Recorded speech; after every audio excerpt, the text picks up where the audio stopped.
Senhoras e senhores, que momento! Estamos hoje com um grande empresário, não de estatura, é claro, mas é um grande empresário. Eu sou o Osmair Júnior E eu sou o Flávio Fosquieira. e este é o Talk Empreendedor, o programa que foi feito pensando em você que quer empreender, dar o start na sua vida empreendedora. E aqui você vai encontrar histórias inspiradoras de empresários e empreendedores e aprender, logicamente, com os seus erros e acertos. Então já se inscreva aqui no canal e na descrição do vídeo você encontrará o contato do convidado de hoje e também alguns links úteis. E por falar no nosso convidado de hoje, vamos apresentar ele. Hoje nós recebemos aqui no Talking Empreendedor esse cara fantástico que, além de um baita empresário, é o nosso amigo. Ele é o Jason Mendinger. Natural de Campo Bom, Rio Grande do Sul, Jason mora há 16 anos em Itajaí e é formado em administração com ênfase em comércio exterior. Com uma mente inquieta e visão empreendedora, ele comanda 3 negócios de destaque: WC7, Ethos e The Corestone. Mas antes de mergulhar no mundo dos negócios, Jason já trabalhou como desenvolvedor de sistemas, o que moldou a sua capacidade analítica e visão estratégica. No tempo livre, ele gosta de andar de moto, jogar paddle e viajar entre amigos. Uma curiosidade inusitada sobre ele: já perdeu a Roberta, sua esposa, no meio de um morro quando estavam subindo com uma Dream, moto que andava, mas nem tanto. Ela teve que subir metade do caminho a pé. Para Jason, o segredo do sucesso está em 3 pilares: resiliência, aprendizado contínuo e network. E ele sabe bem disso, pois teve 2 momentos cruciais que mudaram a sua trajetória. O primeiro foi quando decidiu encerrar uma sociedade e seguir um novo caminho. O segundo veio ao mudar a rota dos negócios, influenciado por pessoas estratégicas que conheceu. E se você também quer aprender sobre inovação, estratégia e como construir negócios de impacto, esse episódio é para você. Bem-vindo, Jason. Medinger. Jason Medinger. Que momento, meu Que amigo. momento. Seja muito bem-vindo ao Talk Empreendedor.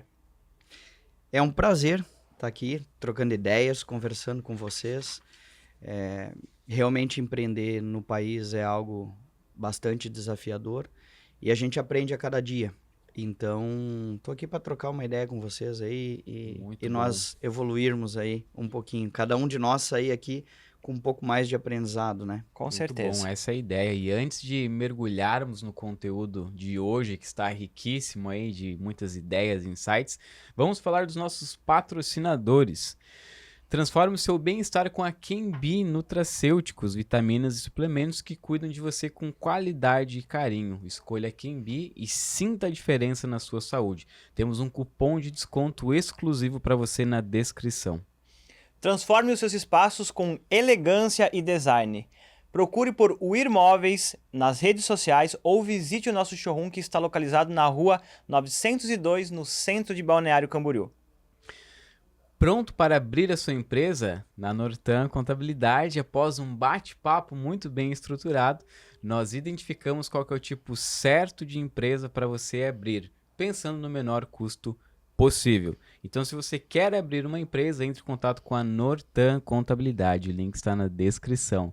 Agora sim, Jason, mais uma vez, bem-vindo. E queremos saber o que, Flávio? Logicamente que a vida é feita de histórias e por isso a gente quer que você comece nos contando como foi a sua história e como você chegou até aqui. Uma coisa que eu gosto sempre de falar também, quem nos acompanha, tanto pelo YouTube, Spotify, você já trabalhou como CLT? Não, sempre foi um empresário aí de sucesso, hoje com 3 empresas. Como é que foi aí? Conta pra nós. Vamos lá, cara. Vamos contar de forma... Tentar, pelo menos, contar aí de forma resumida o que aconteceu na minha vida e na minha trajetória. E não tem como fazer isso sem buscar um pouco da criança, Jason. O que a criança, Jason, fazia, como ela agia. Então, logicamente, tem algumas coisas que eu não tenho memórias, mas a família fala, meu pai fala, minha mãe fala. E uma das coisas que eu fazia, dito pelos meus pais, era que na nossa época, pelo menos, a gente tinha tarefa para fazer em casa, né? Então nós saíamos do colégio e nós tínhamos a tarefa. E a minha mãe era professora, então a pegada era firme para que eu fizesse a tarefa e executasse ela bem feita.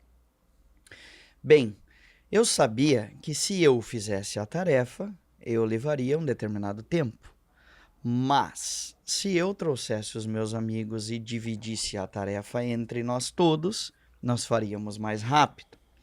E naquela ocasião, como eu era dono da bola, o jogo começava depois que a tarefa estava pronta.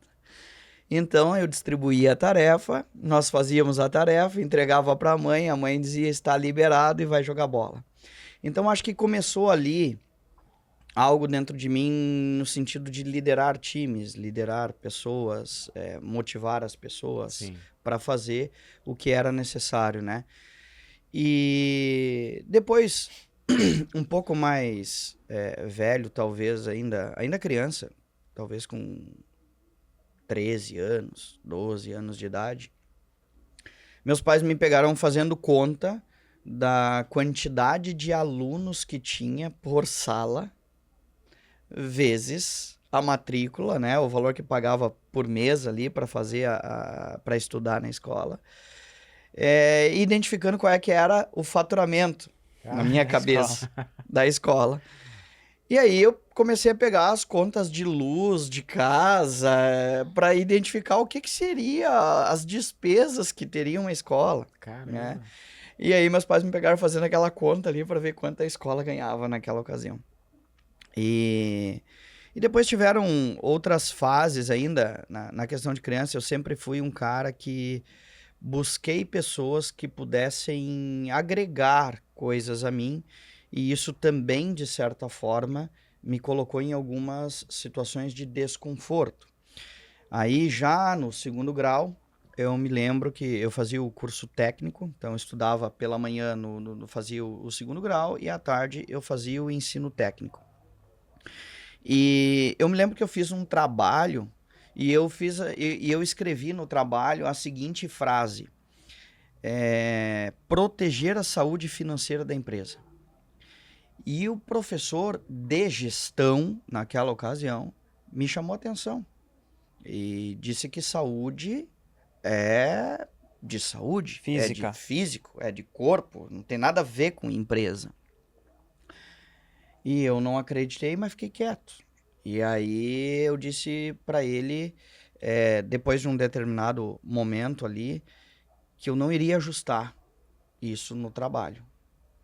E aí ele disse: se tu não ajustar, tu vai ganhar uma nota baixa. E eu disse: então me dê uma nota baixa. E aí ele me deu uma nota baixa. E aí ele me questionou: mas por que tu não vai ajustar isso aqui se eu tô te dizendo? Eu, como teu professor, tô te dizendo. Eu disse: se tu me permite, eu vou ser sincero contigo. Porque tu quebrou a tua empresa. Como é que eu vou acreditar num professor que quebrou o seu negócio? Então, assim, se tu não soube gerir uma floricultura, como é que tu quer falar que não existe saúde financeira? De fato, não existe. Pra tua empresa quebrou? não existia. Então ali foi o primeiro caso na história em que um professor virou aluno do aluno, é isso? Não, ali foi um caso em que os pais foram chamados na escola para, enfim, para conversar a respeito desse fato. E assim, eu trago isso para mim, e eu super respeito opiniões diferentes, tá tudo certo. Mas assim, eu busco uma pessoa para me orientar naquele segmento que essa pessoa tem sucesso. Então, certa vez eu li um livro, se não me falha, do Pablo Marçal, que num dos capítulos falava sobre a rede. Vocês já ouviram falar sobre isso, sobre a rede? É composta por... Eu não vou me recordar agora aqui quais são os 7, mas é composta por 7 segmentos da tua vida, como, por exemplo, financeiro, familiar. E em cada um desses 7, a gente precisa listar 7 pessoas, mas que são boas naquele segmento. Porque é normal nós trocarmos ideias com um amigo e pedir opinião para aquele amigo sobre tudo. Aí daqui a pouco tu não tá legal no teu casamento e tu vai pedir uma opinião pro teu amigo que não tem um casamento Ou que também não tá Ou que legal, se é a referência. visão dele. Ou que se ou que- separou, ou que é um mulherengo, ou que é... Como é que esse cara vai te orientar sobre casamento? Entende? E pode ser um amigão teu. Mas esse cara pode entender muito de finanças. Esse cara pode te dar uma aula de finanças. Então, no quesito finança, tu tem que trocar ideia com o cara. No quesito casamento, não. E aquilo me chamou muita atenção. E eu montei a minha rede. Então, o Osmair, certa vez, falou comigo, trocou uma ideia sobre espaços em cadeiras, etc. Isso é sobre espaço em cadeira, é sobre Sim. a rede, sabe? Se nós tivermos claros quem são as 7 pessoas em cada um, e eu até posso mandar para vocês depois, se fizer sentido, colocar no link, quais são os 7 pilares para a gente ter essas 7 pessoas, isso vai ajudar sobremaneiro a pessoa a evoluir, porque ela vai falar com especialistas na área. Então eu sempre busquei isso e eu levo isso para mim na minha vida. Assim, para falar de uma maneira mais clara isso, gente, eu não vou numa dentista que tem os dentes tortos. Eu não vou numa nutricionista que é Gorda. obesa. Então, assim, precisa ser referência naquilo. Ah, eu vou prestar consultoria para empresas. Tu nem Se tem eu empresa. tenho empresa quebrada, se eu não tenho empresa, como é que eu vou fazer isso? Sabe? Então, assim, é por isso que caiu em descrédito a palavra coach.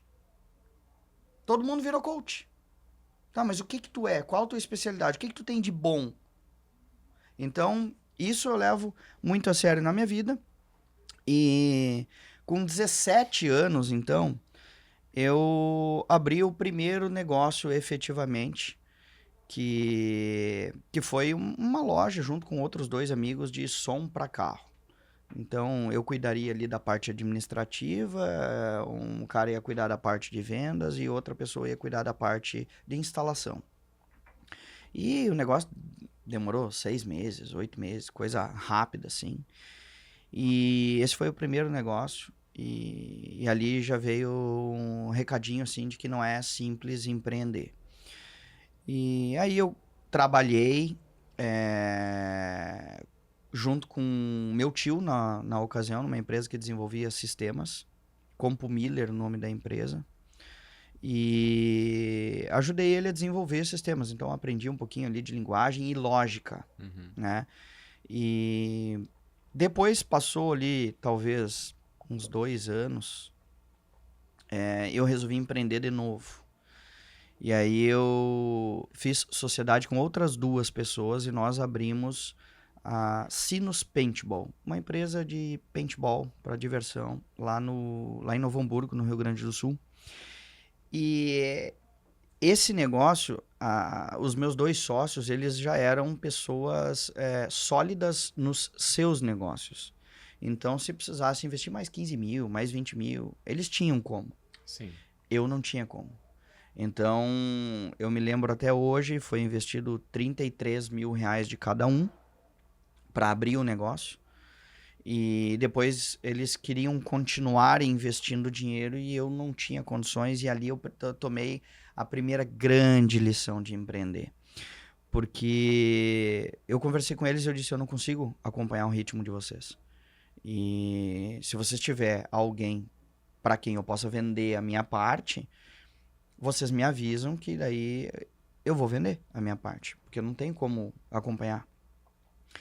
E aí um deles apareceu e disse, não, eu tenho uma pessoa interessada que quer comprar. E aí a gente sentou, conversou e ele disse assim, Jason, eu compro, eu tenho interesse, eu quero, só que a empresa que eu trabalho não me permite ter um segundo negócio. CNPJ no nome. Um CNPJ no nome. Então, tu vai colocar no nome da outra pessoa, da pessoa X. Perfeito, não tem problema nenhum. Vamos colocar no nome da pessoa X. E aí ele me deu, na ocasião, cheques. Foram feitas 12 parcelas. Ele me deu uma entrada e foram feitas 12 parcelas, que totalizava aquilo. Eu vendi por aqueles mesmos 33 mil lá. E pasmem, o segundo cheque já não entrou. Deu na Ou melhor trave. dizendo, o primeiro cheque não entrou. A entrada compensou. o segundo cheque, que seria ali a primeira parcela, já não compensou. E aí, logicamente, eu fui pra cima do cara. Disse, cara, tem que pagar isso aqui. Da onde eu tirei aqueles 33 mil? Meu pai me emprestou. E depois eu fui descobrir que aconteceu toda uma engenhoca ali. Foi meu pai e minha mãe que emprestaram o dinheiro. Mas eles comentaram pra mim que era as economias do meu avô. E aquilo pegava muito forte pra mim. Lógico. Imagina, eu tá colocando em risco as economias do meu avô. E aí, quando o cheque não compensou, me bateu um desespero. Eu fui pra cima do cara. E aí o cara disse, e o cara não me respondeu, e eu pensei, quer mexer comigo? Pau! Processo no cara, executa. Chamei um advogado e processo no cara. O cara me liga. Questão ali de uns 15, 20 dias depois, assim. Ele deve ter recebido a notificação. Jason, tu tem 48 horas pra te tirar o processo que tu colocou contra mim. Porque senão eu vou te processar por estelionato e não sei Não mais te o quê, comprei não sei mais nada. o quê. Disse, como assim, cara? O que tu fez é crime. Tu vendeu a empresa pra mim e pra outra pessoa. Gente, ali eu perdi o chão. Eu disse, como assim, cara? Tu me orientou. Cadê isso por escrito? Naquela época era. Não tinha WhatsApp, não tinha Não tá registro, não nada tinha registrado. nada. Entendeu? Ali foi a primeira grande lição. Ah, o mundo é mais pesado do que a gente imagina. A gente tem que estar preparado e a gente talvez não, a coisa não é tão bonita como ela parece ser. E ali eu tomei uma pancada. Eu não recebi mais um centavo daquele dinheiro. Depois, graças a Deus, eu descobri que o dinheiro não era do meu avô, e era do meu pai e da minha mãe. E aí, pelo menos, eu tinha como, né? Não era tão ruim, mas era Porque ruim da daí mesma forma. pela lei lógica do negócio, o meu avô morre antes que meu pai. Sim, Eu teria mais tempo tempo pra para devolver. devolver esse dinheiro, né? Então, aquilo de fato, assim, foi a primeira grande lição que eu tomei do empreendedorismo como um todo. E aquilo foi um choque grande para mim. E aí eu pensei assim, eu não quero mais saber de nada. Eu vou trabalhar como CLT e eu não quero mais me incomodar. E aí eu fui trabalhar como CLT e aí comecei a me coçar. Aí trabalhei como CLT acho que 2 anos mais ou menos e numa empresa. E aí eu troquei daquela empresa, fui para outra empresa, trabalhei mais cerca de 2 ou 3 anos e daí já comecei a pensar aí sobre empreender de novo, mas daí na área em que eu conhecia, comércio exterior. Então, essas empresas que eu trabalhei era comércio exterior, estudava comércio exterior, essas empresas já eram de comércio exterior. E aí eu fui, eu botei na minha cabeça que eu queria ter a minha empresa de comércio exterior antes dos 30 anos. Essa era a meta que eu tinha daí. E aí, quando eu tinha aproximadamente 24 anos, eu recebi uma proposta de uma empresa aqui de Santa Catarina para vir trabalhar e atender uma empresa do Rio Grande do Sul, na qual eu já atendia. E aí eu vim então para Santa Catarina com 24 anos, aí saí da casa da mãe e vim aqui para Santa Catarina trabalhar no comércio exterior. E eu tinha 24, durou mais ou menos uns 3 anos que eu trabalhei nessa empresa. E aí, nessa empresa em que eu trabalhei, eu cuidava de uma carteira de clientes do Rio Grande do Sul e de São Paulo. E no Rio Grande do Sul, tem muita indústria lá no Rio Grande do Sul, então se tem uma pressão muito grande para não perder um minuto na liberação de um processo. Uhum. Porque às vezes atrasou um navio, atrasou a chegada, só que o que o cara tá importando é matéria-prima, e se não chegar a matéria-prima, o cara ativa ali o gatilho dele de estoque de segurança, se não chegar essa matéria-prima no prazo do cara, ele para a fábrica. Aí tu imagina parar a fábrica com 300, Nossa. 400 funcionários, o custo que é um negócio desse. Então é uma pressão muito grande. E como eu era de lá e sabia lidar com o pessoal de lá, então eu cuidei dessa carteira. E trabalhei nessa empresa durante 3 anos, mais ou menos, e aí sim a gente resolveu, na ocasião, com o comercial dessa empresa também, a gente resolveu empreender abrindo a primeira empresa de comércio exterior aqui. Na situação eu estava com 27 anos. Então, cumpri a meta que eu queria antes dos 30, abri empresa de comércio exterior. Já foi aqui em Santa Catarina com 27 anos. Então, no caso, nessa empresa que você veio trabalhar em Santa Catarina, você conheceu o comercial, fez uma sociedade com o comercial da empresa. Tinha um gerente comercial nessa empresa, que era a pessoa que cuidava dessa carteira de clientes que eu operacionalizava. Então, naturalmente, a gente teve ali uma proximidade, Sim. né? E aí passou cerca ali de 3 anos e aí ele, na verdade, me comentou, Jason, eu tô abrindo a minha própria trade, tô abrindo o meu próprio negócio e eu queria te ter como sócio. E aí, aqui também cabe uma reflexão. Aí, gente, eu tava sólido. Eu já era coordenador. Eu vim para a empresa aqui como auxiliar de comércio exterior. Lá eu não era auxiliar, lá no Rio Grande do Sul, mas para vir para cá eu tive que vir como auxiliar. Assistente, né? Assistente de analista. E passou cerca de 3, 4 meses, aconteceu alguma mudança ali na empresa. Acho que o coordenador da célula, ele foi pro comercial também, para a equipe do comercial, e aquela célula ficou sem um coordenador. E aí eu me recordo que o diretor da empresa me chamou para uma conversa e ele me questionou, havia naquela ocasião mais 2 células, e aí ele questionou, qual célula tu quer ir? Aí a gente leva a carteira e tal.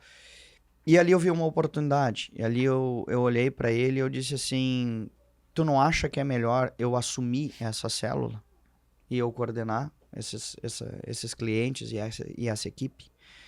E aí eu me lembro como hoje, assim, também, ele se apoiou, assim, para trás, assim, me dá um dia para pensar. Ele falou, você é o dono da empresa, você tem o tempo que você quiser, se você não quiser, tá tudo certo, se você quiser, se você achar que faz sentido e tal. E aí depois, no outro dia, ele me chamou, ele disse assim, Jason, eu vou te botar então como coordenador, e tu tem 3 meses para me mostrar a que tu veio. E depois dos 3 meses, se tu me provar, tu vai ter o salário de coordenador. E aí, baixa a cabeça e trabalhar. E o que para você, o que é a ousadia para quem tem um espírito empreendedor? Porque o que eu percebo que nesse momento você foi de certa forma ousado. Talvez você, deixa eu talvez agarrar essa oportunidade aqui que se eu não tiver um posicionamento diante disso, vai passar por mim. Gente, assim, ó, quando tu tá, por exemplo, quando tu vai bater um carro ali, aí tu tem questão de 2, 3 segundos para tomar de decisão de frear, desviar, qualquer coisa do gênero, tu precisa tomar uma decisão. Às vezes tem situações que se colocam na tua frente que tu precisa tomar uma decisão rápido. E às vezes tu não, às vezes não, em 99% das situações tu não tem tempo para te racionalizar tudo que pode acontecer daquilo que tu vai falar.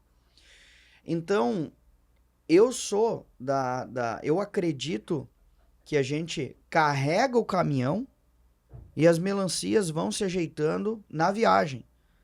Apareceu aquela oportunidade e eu soltei na hora. Então, assim, eu assumi ali naquela situação o cargo de coordenador. Então, o comercial viu o trabalho que eu fiz e aí depois me chamou então para a sociedade. E aí eu cheguei em casa e conversei com a Roberta a respeito disso. Mas a Roberta estava muito bem já. Na ocasião, a Roberta trabalhava na DC Logísticas e estava muito bem. E eu estava muito bem, onde eu trabalhava também. Então, assim, literalmente era trocar o certo pelo duvidoso. Estavam numa zona de conforto e bem confortável. Exato. A gente estava bem. E aí só que eu estava incomodado porque eu queria, né, aceitar aquela oportunidade e empreender. Afinal de contas, eu queria abrir a empresa antes dos 30 anos. E eu tinha o conhecimento técnico para fazer isso agora, né? Então, eu acordei cedo, né? A Roberta Jason, vamos pensar melhor, e eu, naquela, eu quero, mas eu não tenho certeza como é que vai ser. Eu acordei cedo, gente, peguei uma vara de pescar e eu fui pro mar pescar. Nunca pesquei porra nenhuma. Aí eu fui pra lá, aí quando tava, cheguei cedo, tipo assim, 5 horas da manhã, 6 horas da manhã. E aí, aquele barulho do mar, só eu lá na praia, pescando. E daí, daqui a pouco, eu fiz uma oração. E eu pedi de maneira muito clara: Deus, me dá um peixe se é para eu entrar nesse negócio. E esse peixe veio. E aí eu tô falando por mim agora, incrédulo. E aí esse peixe veio, tipo assim, ó, 6:30 da manhã. E era um peixe considerável, não, tudo bem, não é aquele peixe de tirar foto e botar na revista, mas era um peixe considerável, era um peixe. E eu nunca tinha pescado até então nenhum peixe na minha vida. E no pesca que paga, imagina um mar aberto. Tanto que eu não sabia tirar o peixe do anzol ali, quando veio o peixe.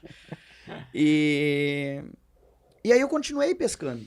Incrédulo e tal, né? Continuei pescando. Gente, eu pesquei até as 11 horas da manhã e eu pesquei um peixe. Foi o único. Foi a resposta. Eu voltei pra casa, eu falei pra Roberta, te senta aí no sofá, o negócio é o seguinte, a decisão não é minha, a decisão não é tua, a decisão é lá de cima, a resposta veio e nós vamos entrar nessa.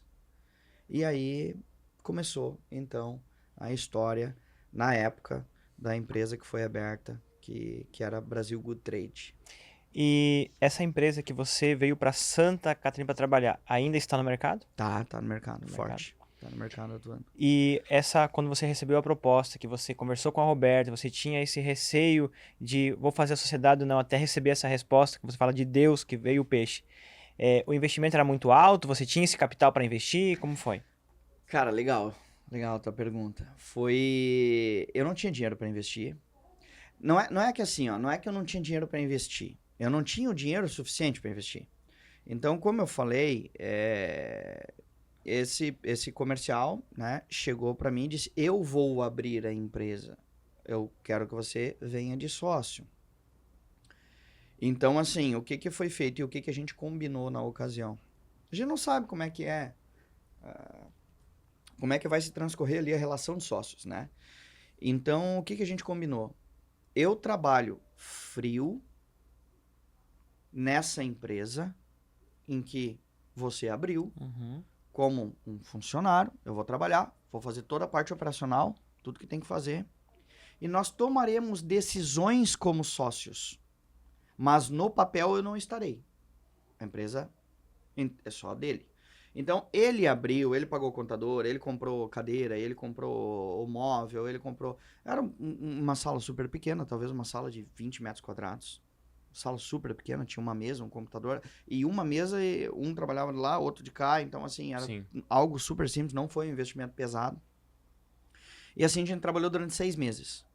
A operação começou em julho e foi até dezembro. E aí em dezembro a gente sentou, conversou, a gente se dava muito bem, a gente se dá muito bem até hoje, só foram caminhos diferentes aí que foram tomados. E aí a gente resolveu, então, de fato, oficializar a sociedade, eu adentrando no contrato social. E eu não vou me recordar agora se eu entrei ali com 30% e depois virou 40%, ou se eu entrei com 40%, não vou me recordar. Mas, quando a gente foi fazer esse movimento de entrar, aí a gente levantou. A gente fez de uma forma... talvez errada, o valuation da empresa. Então, assim, isso é uma situação de aprendizado para mim. Eu não faria nunca mais isso de novo, porque o que aconteceu? Quando iniciou a operação, quantos clientes nós tínhamos? 0. Então, o que era o custo da operação? Era o custo de móveis e de aluguel. Custo fixo mensal. Fixo mensal ali e da estrutura que foi comprada, computador, mesa, cadeira, etc. Então, custo baixo nessa ocasião. E aí, quando a gente findou, então, os primeiros 6 meses, nós fizemos valuation de que forma? Pegando os móveis e o custo que foi investido e o potencial de faturamento dos clientes que nós conseguimos trazer naqueles 6 meses jogados um ano para frente. E aí a gente chegou num valor de faturamento, e nesse valor de faturamento eu paguei para ele aí 30% ou 40%, acho que foi 40%. Eu paguei para ele esses 40%. Como? Eu tinha, logicamente, quando eu saí da empresa e quando eu fui empreender, eu tinha as minhas reservas. Eu sempre fui um cara de ter uma reserva ou outra, nunca gostei de ser pego de surpresa. Só que essas reservas não eram suficientes. E eu não queria ficar sem reserva. Então eu alinhei com ele e, na ocasião, a minha mãe vendeu o carro dela para mim, caiu o dinheiro para ela, da venda do carro, ela me deu o dinheiro e eu paguei para ele e eu fui pagando as parcelas do carro. Foi assim que eu fiz o pagamento do que seria o equivalente ao meu percentual da empresa. Legal. Muito bom quando a gente tem ajuda assim de familiares, né? Porque foi uma oportunidade que você viu, né, de investir e se tornar empresário. E a gente às vezes tem que abraçar todas as oportunidades, né? Quando a gente não tem um recurso financeiro fácil ou reservas suficientes, porque você tinha que continuar vivendo, né? E mesmo assim você teria que fazer o pagamento da sua parte da empresa para o seu sócio. Nesse momento, a Roberta foi de, assim, muita importância, porque na conversa que eu tive com a Roberta depois que eu voltei da praia foi o que a gente precisa para viver. E isso às vezes falta para as pessoas. O que tu precisa para viver é diferente de o que tu quer viver. Sim. Eu quero ter um carro importado, eu quero ter o último iPhone, eu quero fazer uma viagem internacional por ano. Isso é querer. O que tu precisa? E o que o ser humano precisa? Morar e comer. Isso. E se vestir. Acabou. Então, o que eu combinei com a Roberta? A gente fez ali uma planilha e as despesas para pagar o aluguel na ocasião, para comer, pagar luz e condomínio, o salário dela dava. Isso aqui. O que de pior pode acontecer? Dá tudo errado e ter que começar de novo. Sim. E isso a gente usa muito como reflexão para tomada de decisão. O que de pior pode acontecer? Bora, vamos lá. Esse é o pensamento rápido sobre uma oportunidade, que eu sempre penso. O que de pior pode acontecer? Eu consigo lidar com isso? Consigo. Então, pau. Vambora. Não tô dizendo que vai ser fácil. Mas se acontecer, eu já mapeei o que é o pior cenário. E vambora. Eu consigo lidar com uma quebra? Eu consigo lidar com determinada situação? Consigo. Então, vambora. Então, para quem está nos acompanhando aqui, assistindo no YouTube ou ouvindo pelo Spotify, você diria que seria justamente fazer essa pergunta. O que de pior pode acontecer? Porque às vezes a pessoa tá lá como CLT, insatisfeita. Aí são vários motivos. Quero ganhar mais, quero ter mais liberdade de tempo, que na realidade é o contrário, né? A pessoa trabalha mais ainda. Mas tu disse que seria essa pergunta. O que de pior pode acontecer? Sim, seria essa a pergunta. Mas aqui, Osmar, também cabe uma reflexão, gente. Isso aqui tá meio... tá errado. Gente, assim, tudo que eu tô falando aqui é meu ponto de vista. Claro. Tá? Então, o que eu vejo hoje? Eu vejo muitas pessoas que não têm o perfil adequado de empreender querendo empreender. Então, assim, não adianta mapear o que de pior pode acontecer e se tocar e depois o pior acontecer e não aguentar o rojão. E aí vem lá da apresentação a questão de resiliência. Tem que aguentar o rojão. Não é fácil empreender. Tu tá preparado pro teu colaborador virar de costas de ti e ir embora? Tu tá preparado pro teu cliente não te pagar? Tu tá preparado para ter fluxo de caixa? Tu tá preparado se tu não vender? Tu tem condições de pagar o salário dos colaboradores se tu não fizer venda? Então, essas coisas todas têm que ser pensadas. E eu vejo hoje muitas pessoas que são bons CLTs, que desenvolvem muito bem um papel e são péssimos gestores. E aí a gente tem que cuidar. Para isso tem o DISC. Para isso existem algumas ferramentas que conseguem identificar. Às vezes as pessoas se botam numa situação em que elas não precisariam se colocar justamente porque quer empreender. Empreender não é para qualquer um. Quem fala isso é balela. Não é para qualquer um.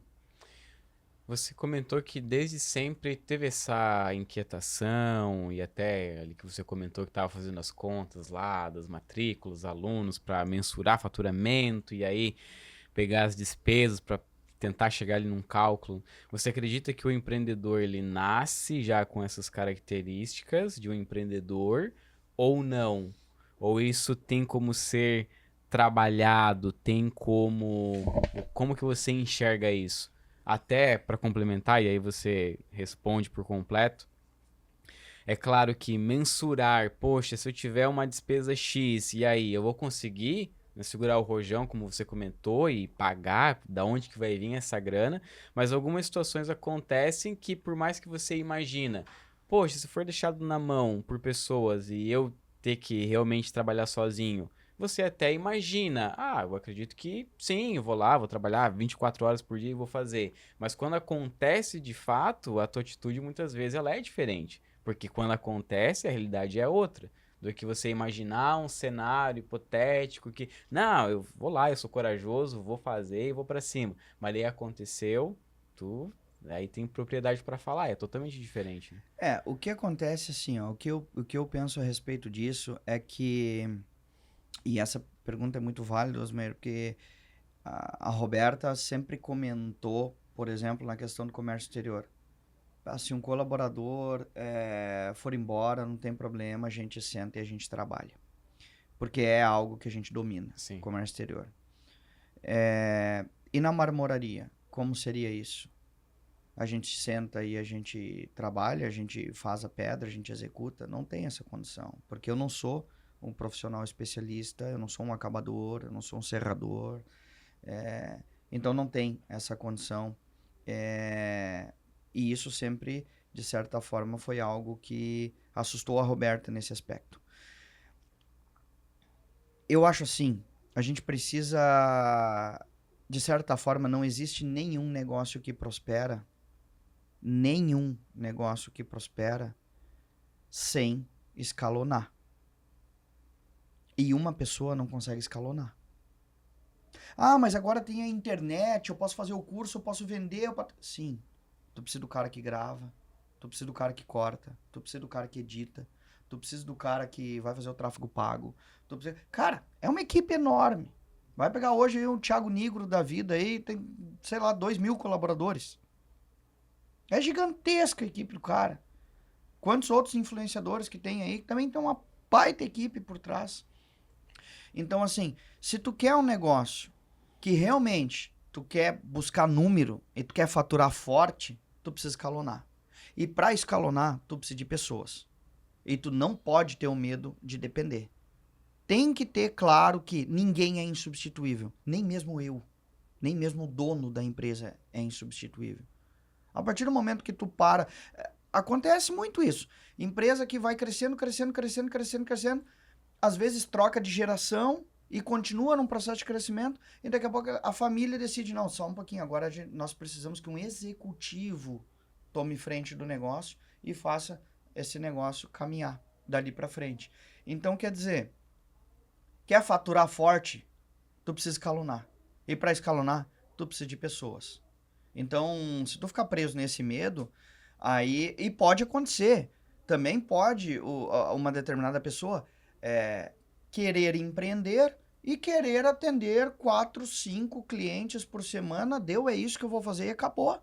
Desde que isso esteja claro na mente e no coração da pessoa, tá tudo certo. Agora, se a pessoa quer faturar 1 milhão por mês, aí vamos trazer para o caso da marmoraria, por exemplo, que acontece muito isso no segmento.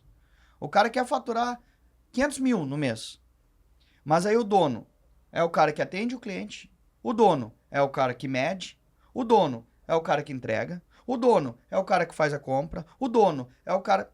Cara, quanto dinheiro tu tá deixando na mesa? O que o dono é bom?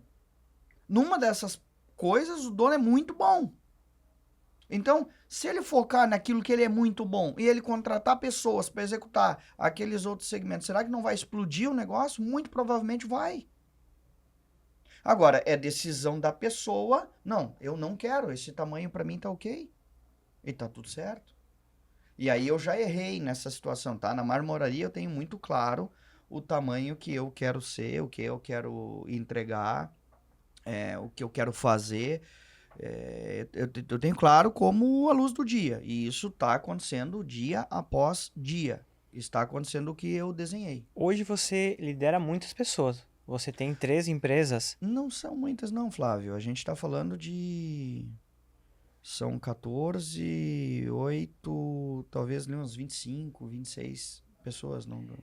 E por mais que você então fale que não é um time grande de pessoas, liderar pessoas sempre é assim, a gente tem que às vezes pisar em ovos, certo? Qual foi a situação, assim, a pior situação que você enfrentou como líder da sua equipe e como você saiu dela? Não me fazer entender. Não me fazer entender. Quando comecei a lidar com as pessoas, eu sempre fui um cara de muita raça, assim. Meu pai me ensinou que eu tinha que ser o melhor em absolutamente tudo que eu fizesse. E que eu não podia desistir. E isso eu tenho enraizado em mim. Então, eu, quando criança, me lembro que eu participava de bicicross, corria assim com bicicleta. E eu corria com uma Monarch de ferro, enquanto as outras crianças estavam correndo com bicicleta de alumínio. E depois do treino, meu pai vinha, e meu pai filmava o treino. Aí quando chegava em casa, eu tinha que olhar o treino para ver onde é que eu tava perdendo errando. tempo. E aí, depois do treino, numa distância equivalente a Itajaí Balneário, aqui na nossa região, o meu pai ia de carro com lanterna, com o alerta ligado, atrás devagarzinho, e eu ia pedalando. Do lugar do treino até em casa. Então, assim, eu fui forjado a ir atrás do que eu quero e que vai ter espinho e eu vou conseguir, vamos embora. E daí, aqui eu vou largar um insight. Precisamos persistir e não insistir. É diferente isso. Persistir eu fui por esse caminho, não deu, eu vou mudar a rota. Eu vou por esse caminho, mas o objetivo é o mesmo. Não deu, eu vou mudar a rota, eu vou por esse caminho. Não deu, eu vou mudar a rota, eu vou por esse caminho. Quantos empresários a gente tem de sucesso hoje no Brasil que quebrou várias vezes? Que patinou várias vezes? Isso é persistência. E o que é insistir? É fazer exatamente a mesma coisa. Se não me falha, era o Einstein que dizia... 99 vezes ele errou e na 100ª ele acertou. Algo assim é uma frase dele? Não sei se é essa frase dele, mas a frase que eu ia falar é insanidade tu fazer exatamente a mesma coisa e querer um resultado diferente. E de fato é uma insanidade, cara. Se eu como que nem um cavalo, eu vou ficar gordo e acabou. Não tem como eu comer que nem um cavalo e eu querer ficar magro. Entende? Então, e isso vale pra nossa vida. Isso vale pra relacionamento familiar, com os filhos, com o esposo, esposa, com colaboradores. E aí, assim, voltando ao tema ali da liderança e colaboradores, eu sempre, como eu fui forjado nessa pressão, eu tenho a tendência de botar. E aí eu tenho aprendido uma coisa que pressão é bom, tensão não. E às vezes, e por muitas vezes eu criei tensão. Na empresa, eu li o Sonho Grande, por exemplo, e não sei se vocês já leram esse livro, O Sonho Grande. E ali era muito claro o que acontecia dentro da empresa. Na época, se não me falha, era o banco. Na época era muito claro. Tu tinha pontuações que tu fazia na empresa, algo similar ao BNI, ao semáforo. Tu tinha pontuações. Se tu ficasse 2 semestres na pontuação que seria equivalente ao vermelho do BNI, tava na rua, acabou. Tá na rua, não tem. Então, quem vai manter você empregado ou não é você mesmo. E isso eu trago muito forte comigo, de meritocracia. Fez por onde? Recebe. Não fez por onde? É na mediana. Mediana é medíocre. As pessoas também confundem essa palavra.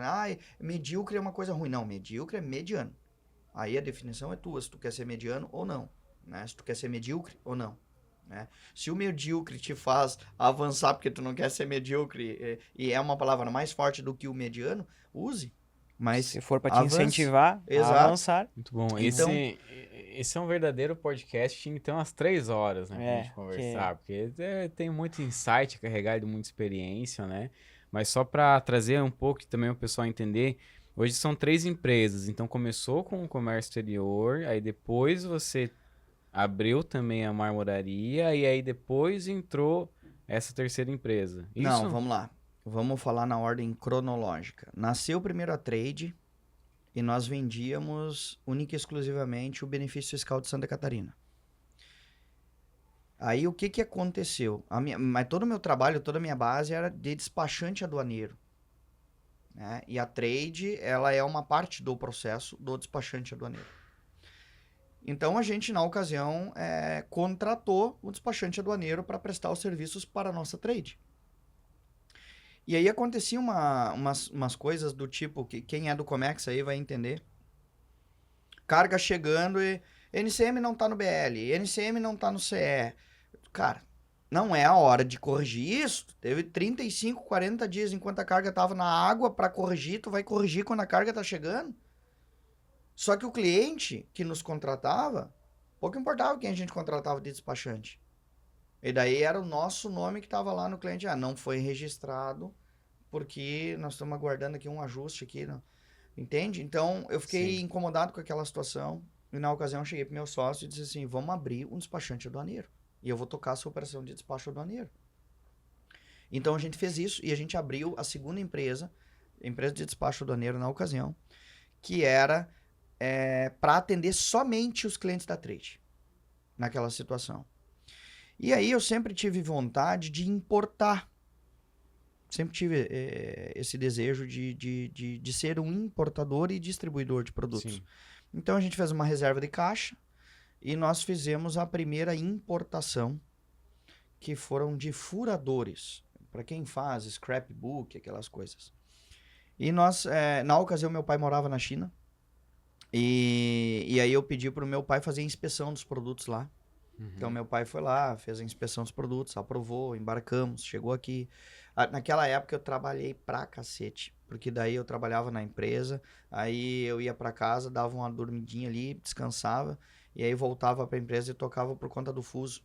Eu precisava estar no horário comercial da China, porque eu estava discutindo embalagem, o que vinha escrito, tamanho, formato, etc. Eu ficava discutindo ao longo da noite isso tudo. E aí, naquela época, eu trabalhei muito mesmo. E então veio a primeira importação, e nessa primeira importação, cara, também caiu a realidade sobre importação e estudo de mercado. A gente não vendeu nada. Por que a gente não vendeu nada? Porque é um mercado que tem muita SKU. E eu tava trazendo só o pão da padaria. Então, tá, e o que mais tu tem? Não tem mais nada, Só tem isso. só isso. Explica SKU pra quem não sabe o que é. SKU são itens, né? São quantitativos de itens. Ali eu tinha 6 ou 8 ou 10 tipos de furadores, logo eu tinha 6 ou 8 ou 10 tipos de SKUs. E quem importava e vendia isso tinha 4.000 SKUs. Então o cara tinha uma cartela para oferecer e eu não tinha essa cartela para oferecer. Então ali para mim foi um choque, mas aí também é uma situação de importado, gente. Produto é produto. Tu deixa ele no estoque, tu faz promoção e no pior cenário tu vende a custo. Mas botar no mercado tu bota. Então não foi prejuízo, porque a gente conseguiu fazer a colocação desse produto no mercado. E aí, para fazer essa importação, a gente abriu uma terceira empresa. E aí aí a gente findou a sociedade, aí foi lá na época da Dilma lá, que daí a gente terminou o ano 2015 crescendo 50%, assim, foi bem legal. Aí veio aquela época ali de Dilma ali, eu me lembro que eu tinha um cliente, um em específico, que no mês de dezembro nós liberamos 99 containers dele. Nossa. E em janeiro ele fez 4 containers e ao longo do ano seguido ele fez uma média de 3 containers. Porque o mercado já tinha mudado naquela situação ali, naquele governo Dilma, etc. E então isso foi bastante impactante. Naquela ocasião a gente não perdeu cliente, mas os clientes perderam volumes. Logo a gente teve que reajustar. E daí por isso ali a gente resolveu findar também a sociedade, e cada um caminhou para o seu local. E aí eu resolvi, então, também colocar outros produtos para importar. E daí eu importei grama sintética, e daí eu importei barril de chopp, junto com parceiros. E aí eu importava pedras. Comecei a importar pedras, e daí o mundo da marmoraria. Isso já sozinho, findado a sociedade. Não, na época que eu comecei a importar pedras, eu ainda tinha sócio. E aí, depois ali em 2010, foi em 2015 que eu comecei a importar pedra. Em 2018 a gente findou a sociedade. E, então de 15 a 18 ali tinha sociedade. E aí em 2018 a gente findou essa sociedade e eu continuei com o negócio das pedras. E nessa ocasião aconteceu ali uma dança das cadeiras. Então o meu ex-sócio ficou com a trade e eu fiquei com o despacho aduaneiro e eu fiquei com a importadora. E aí a gente fez o nosso acerto ali e cada um seguiu a sua vida. E hoje daí, então eu vendia, distribuía pedras aí para as marmorarias. E aí esse segmento de marmoraria, gente, é um segmento muito desorganizado. É um segmento que falta muito profissionalismo. E teve muitas marmorarias que ficaram nos devendo. E aí a gente resolveu, então, já que o pessoal não está pagando, vamos nós abrir a nossa marmoraria. E daí surgiu a Decor Stone em 14 de setembro de 2020. Então, nós temos hoje na estrutura, né? A Ethos é uma importadora e a Trade, ela faz as duas funções. A World Connection, ou WC7, é o despachante aduaneiro, que faz o agenciamento de cargas também. E a parte da Decor Stone é a marmoraria, que agora também vocês vão encontrar aí DS7, Decor Stone DS7. Também atua, e aí a Decor Stone nasceu, e assim como meus negócios do comércio exterior, a Decor Stone também seguiu esse caminho para o alto padrão. O que tem a ver alto padrão com comércio exterior? Assessoria. Eu não quero um volume absurdo, eu quero ter a essência do meu cliente. Todos os meus clientes hoje, 100% deles, eu tenho um relacionamento pessoal. 100% dos meus clientes do comércio exterior. E na marmoraria, eu não posso falar isso porque daí é mais varejo, né? Mas a grande maioria deles, a gente participa daquele momento do sonho e a gente faz parte daquele processo, logo a gente acaba, sim, tendo muita proximidade. Principalmente dos clientes que eu atendo, né? Os clientes que o comercial atende, eu não tenho tanta proximidade. Mas dos clientes que eu atendo, sim, há uma proximidade muito grande. Eu sempre brinco ali no final de uma negociação que se eu não conseguir arrancar um churrasco de quem está comprando as pedras de mim, é porque eu não estou sendo um bom comercial. Então, Que legal, eu cara. troco essa ideia e com o pessoal, e normalmente isso acontece, tá? A Roberta fica doida comigo com relação a isso, porque daí eu fico marcando churrasco aqui, fica marcando churrasco ali. Gente, a gente nem conhece. Boa oportunidade, vamos conhecer. Legal, né? Muito bom. Vamos lá pro quadro Mito ou Verdade? Vamos. Antes eu queria fazer uma pergunta. Você se considera um bom líder? Hoje, eu acho que eu sou muito melhor do que ontem. E acho que eu ainda sou muito pior do que eu serei amanhã. Porque eu estou em constante evolução, constante aprendizado.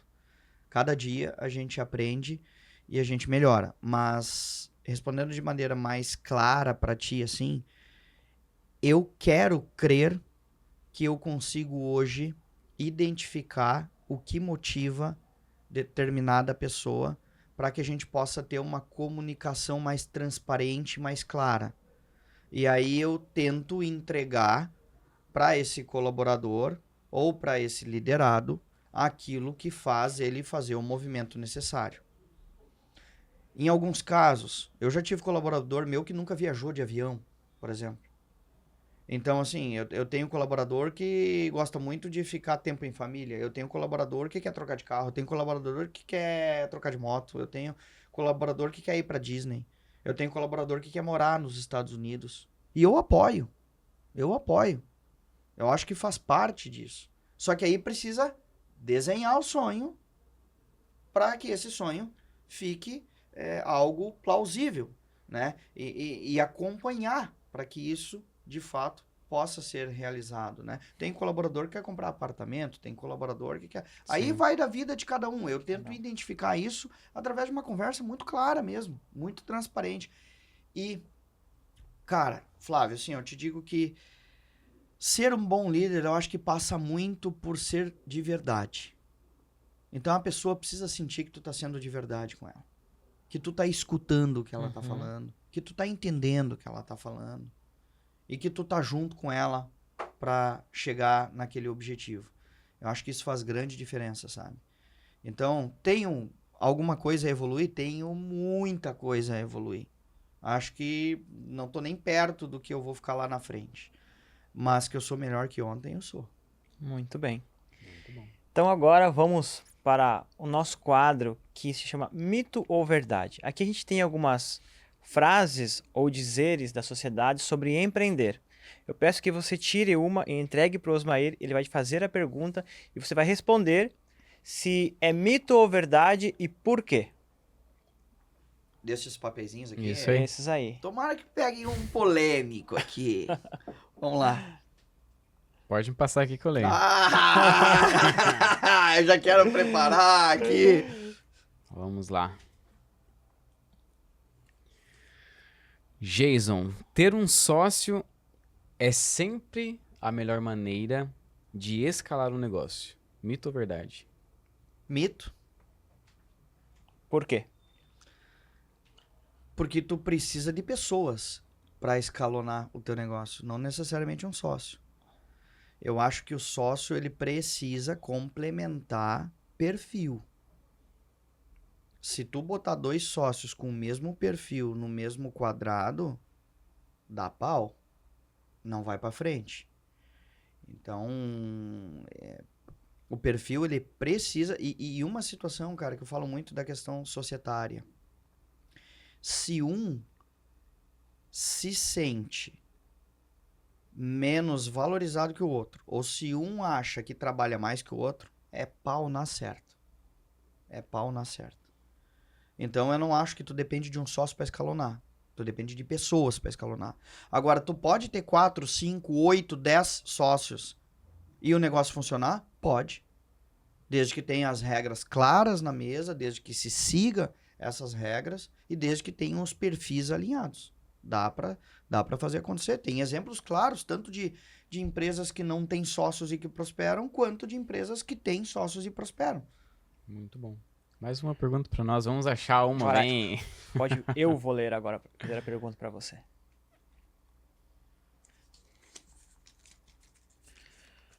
Vamos lá. Não dá pra responder todas. Ó, Você deve seguir sempre sua paixão para ser um empreendedor bem-sucedido?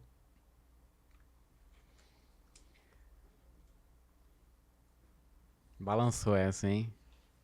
Você me falou ontem ainda sobre a sua paixão por uma das empresas. Pois é, eu acho que, de certa forma, é um mito isso.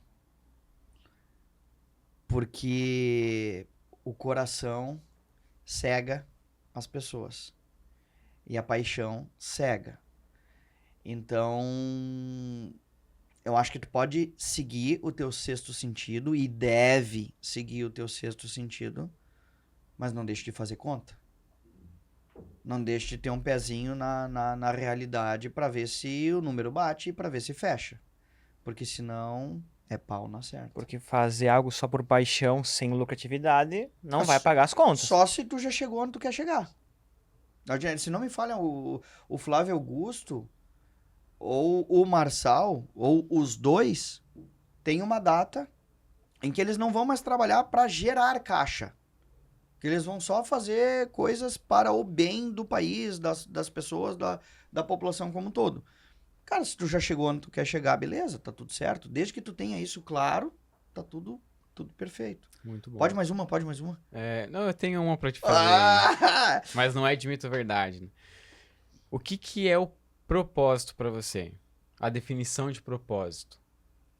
Cara, a definição do propósito, ou o que é o propósito para mim ali nos negócios, é eu fazer com que todas as pessoas ou seja, eu incluso, eu e os colaboradores, 100%, cheguem nos seus objetivos através dos negócios, de forma feliz, sem ser pesado. Eu não quero nenhum colaborador que acorda de manhã e que pensa que saco que eu tenho que ir trabalhar na Decor, ou na World Connection, ou na Ethos. Nenhum colaborador pode ter esse tipo de sensação, porque isso não é legal. Isso faz a pessoa não prosperar. E, logicamente, se eu tiver um monte de gente que não prospera, a empresa não vai Claro. prosperar. É uma Com consequência certeza. disso. Então, a gente precisa ter pessoas motivadas. E aí cabe, né, cada um. Ontem, por exemplo, eu brinquei com 2 comerciais da Decor, dizendo que eu terei uma vaga para um evento que vai acontecer numa pedreira lá no Paraná. Um evento que vai ocorrer em julho. Como é que vocês dois acham que eu vou definir essa vaga? Logicamente, quem trouxer mais resultado para a empresa. Ponto. Aí eu falei para eles ontem. Eu disse, eu não quero briga entre vocês, mas eu quero uma disputa saudável. Quem mais vender até dia 31 de junho vai no evento em julho. Simples assim. Muito bom. E o silêncio. Cri, cri, cri. Você criou, querendo ou não, uma competição entre eles, saudável, lógico. Não né? pode faltar respeito, não É, pode sacanear, claro. né? É. Isso tem o código de cultura da empresa. Os comerciais ali estão conosco ali há talvez uns 20 dias aí, só absorvendo cultura da empresa, tá? Para realmente... e isso, assim, aconteceu uma situação que, assim, ó, eu fiquei muito, muito, muito contente. A gente montou uma apresentação para que os comerciais possam apresentar para os arquitetos. E nessa apresentação contempla lá um slide como funcionam as marmorarias no Brasil e como daí lista e Sim. como deveria funcionar a marmoraria no Brasil e também lista. E aí eu pedi para 2 ou 3 arquitetas fazer um depoimento, mandar para mim. Mas foi pedido pelo pessoal ali de marketing e tal, e o Enzo, que está dando uma assessoria ali na parte comercial, para que fizesse um vídeo caseiro mesmo, assim, para trazer Sim. a verdade mesmo. Uhum. E eu, cara, de verdade, assim, olha, eu não dei orientação nenhuma sobre o que deveria vir no vídeo. Conta como é a experiência com a Decor Stone. Como é quando você está com a Decor Stone. Como foi para você. E aí veio e nos 3 vídeos que vieram, eles tocam em pontos que tá como deveria funcionar uma marmoraria no Brasil. Uhum. Nos 3 vídeos. Isso me enche o coração. Isso faz eu pensar que eu tô caminhando pro lugar certo. Ótimo. Muito bom. Jason, como que tu vê o networking? Ele é bom, não é bom? É válido? É essencial? É balela? Como que você enxerga o networking? A importância dele no mundo dos negócios? O Cavalli tá vendo aí os episódios, será? Não. Não, gente, seguinte. Isso não é o que eu penso, é questão do que aconteceu, tá? Também li e também tem um livro do Pablo Marçal que traz que 85% dos resultados que tu ainda não atingiu está em 85% das pessoas que tu ainda não conheceu. Acho que isso fala tudo, né? Networking é super importante. Você conhece pessoas que facilitam e atalham o teu caminho de maneira, assim, olha, muito grande. Vou trazer um exemplo aqui, tá? A gente participa, né, do BNI e eu acabei contratando o Andrei, que fez ali uma parte ali de assessoria jurídica e criou ali o código de conduta da empresa, Uhum. regulamento interno, etc. E contratei o Enzo, que fez ali a parte, ou está fazendo a parte ali de assessoria comercial, né, montando todo de como vai funcionar o comercial da empresa, equipe e tal, objetivos, resultados. E contratei também BPO financeiro, e que nos ajudou ali na parte de custeio de produto também e algumas metas ali. E aí eu cheguei na parte em que o Enzo me trouxe assim, cara, vamos dar uma olhada para política de comissão? Eu disse, vamos dar uma olhada para a política de comissão. E aí, se eu deixo o Enzo solto, o Enzo quer pagar 100% de comissão. É lógico, ele quer motivar o pessoal e quer fazer o faturamento estourar. Aí eu tenho a Raquel dentro da empresa que cuida de cada centavo e eu sou muito grato a você, Raquel, que está aí, provavelmente vai ver esse episódio aí, por todo o cuidado e dedicação que tem. Ela cuida de cada centavo da empresa como se fosse dela. Então eu botei numa reunião, pedi para participar uma reunião o Enzo, a Raquel e o Márcio, da parte do custeio. Cara, saiu o suco da política de comissão. Saiu um negócio muito, muito, muito bom. Que eu sozinho não chegaria naquele racional. Então foi a soma de 3 pessoas, cada um puxando para o seu lado, Sim. que saiu a política de comissão, ficando excelente para os comerciais, respeitando o custeio, respeitando cada centavo da Raquel lá, que ela cuida, e motivando conforme o Enzo queria. Então, assim, network é muito importante, gente. Né? Assim, ó, vale muito a pena. A gente tem muitas pessoas aí que são, de fato, muito eficientes e que podem nos ajudar e nos alavancar aí e acelerar o nosso processo de crescimento. Muito bom. E se você é de Balneário Camboriú região e quer participar de uma reunião como essa, é só mandar mensagem aí no Instagram que nós vamos estar direcionando você. Muito bom. Jason, quase finalizando aqui já, eu quero que você nos Não dê... podemos almoçar aqui, Flávio, e vambora aí. Só vai carregando as baterias tem aí as da frutas cama, aqui, né? ó. Aí, ó, só vai carregando as baterias ali. Fala pra gente algumas lições que você aprendeu e não abriria mão durante essa sua trajetória como empreendedor. Proteção de fluxo de caixa. Cara, primordial. Empresa não quebra com prejuízo. Empresa quebra sem fluxo de caixa. Tu tá rindo porque foi tua história lá Foi, atrás, né? Eu, é. eu inclusive, vi teu episódio. Tu sabe que isso é verdade, então. Sim, dessa A maneira. gente tem aí exemplos muito fortes. Todo mundo dava risada lá do roxinho, o banquinho roxinho, Nubank. Todo mundo dava risada. Ah, o banco que não cobra taxa, que não sei o quê. Os bancões aqui do Brasil, não dava bola para eles. Não sei se vocês acompanharam ali os resultados que saíram dos bancos agora, dos trimestres. Acompanharam, não? Não. Não é esse último, não. Cara, o Nubank, quietinho, fazendo tudo de graça, cresceu tanto de tamanho que, se não tô equivocado, já passou o Meu Bradesco Deus. em resultado agora. Começou a dar lucro agora. Spotify, quantos anos operacionalizando no prejuízo? E fazendo cadeia, fazendo rede. Quanto vale o Spotify hoje? A Amazon, quantos anos de prejuízo? E o Bezos lá. Baita livro, inclusive, as cartas de Bezos. E o Bezos lá. E vamos. Daí, olha o que é a Amazon hoje. Então, assim, prejuízo não quebra. Tem que ter sangue frio? Tem que ter sangue frio. Mas prejuízo não quebra. Agora, fluxo de caixa quebra. Quebra. Não adianta de nada tu ter 5 milhões para receber e tu precisar pagar 50 mil e não tem caixa. Exato. E aí, eu já posso fazer aqui também uma propaganda, vamos assim dizer, que existem hoje aí fundos, né, e que conseguem antecipar. Então, o Schneider, que está à frente aí de um fundo, da SP Capital, que eu conheci no BNI também, e é uma dessas pessoas que ajudam no processo como um todo, consegue trazer para valor presente aquilo que tu jogou para frente. Então, vamos lá, no meu caso de pedra, por exemplo, eu tenho que comprar a pedra para produzir. A pedra, para mim, é insumo, é um tipo de matéria-prima. Né? Aí eu tenho que comprar também os discos, etc. Isso tudo precisa compor ali para eu fazer o produto final. Quem disse que dinheiro não é uma espécie de matéria-prima?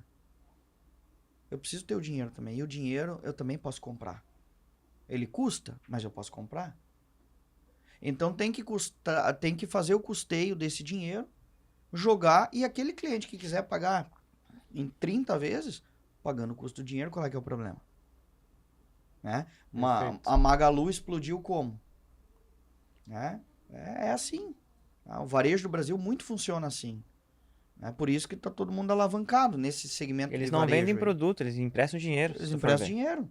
Emprestam dinheiro. Eles fazem em 18 vezes, logicamente, mas eles cobram o juro deles em cima. Então, para eles é mais rentável o juro que eles estão ganhando do que o preço que eles ganham no produto. Lógico. Olha os lucros que dá aí o mercado financeiro. Bancos, se não me falha, se eu não estou equivocado, foi na casa de 70 bilhões. Dos 10 bancos que mais dá dinheiro no mundo, adivinha se os 4 brasileiros não estão lá? Na listagem dos 10 bancos que mais dá dinheiro no mundo. Os 4 bancões brasileiros estão na lista. Então, varejo, se tu pega lá o DRE, se tu pega lá o resultado do exercício do varejo, pegar uma Magalu, pegar de uma Casas Bahia da vida, o resultado do varejo é 1%. Quando muito, quando for um ano ferrado, muito bom, é 2%. Qual o banco que tem o resultado de 2%? Não existe. Então, o financeiro sempre... É por isso que eu digo assim, ó, fluxo de caixa. Proteja fluxo de caixa. Eu aprendi isso a duras penas. Muito bom. Jason, estamos já encaminhando para os minutos finais aí do nosso podcast. Eu quero que você possa compartilhar aí com a nossa audiência uma mensagem final. Pode ser sobre a tua empresa, sobre negócios, sobre vida, mas que você deixe aí uma mensagem final para quem está nos acompanhando. Esse é o momento de você abrir o seu coração. Cara, eu acho que as pessoas devem buscar os seus sonhos, seja através do empreendedorismo ou seja através do CLT.